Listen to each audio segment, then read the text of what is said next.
Bu günləri çox təəssüf olsun, cəmiyyətimizdə ayaq alıb gedən ən pis zinanın növü, ən iyrənc əxlaqsızlığın növü ərli arvadların xəyanətidir.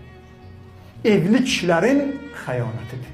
Ay Yusuf Peyğəmbər, o cür Allahın Peyğəmbəri, gözəl insan, gizlində Züleyxa kimi qadın onu həbsə salsa da, onu zindana göndərsə də, namusuna əl uzadıb xəyanət etmədi.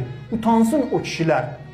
Özləri evli ola-ola başqasının həyat yoldaşına göz dikib ona xəyanət edirlər. Çox təəssüf, çox təəssüf.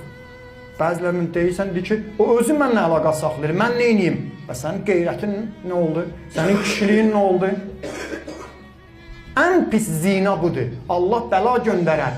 Bir var, gedib elə bir qadınla çirkin iş görürsən, zina edirsən, o subaydır. Bir də var, evli qadınlara sən gedib bu işi görürsən. Bundan pis günah və xəyanət yoxdur.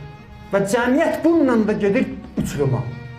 Və çox təəssüf olsun ki, cəmiyyətə də bunu təbliğ eləyirlər. Ona görə cəmiyyətdə ölsən ki, ərli arvad ərin qoyub qaçır. 2 dənə uşağı var, qoyub qaçır. Biabırçılıq da.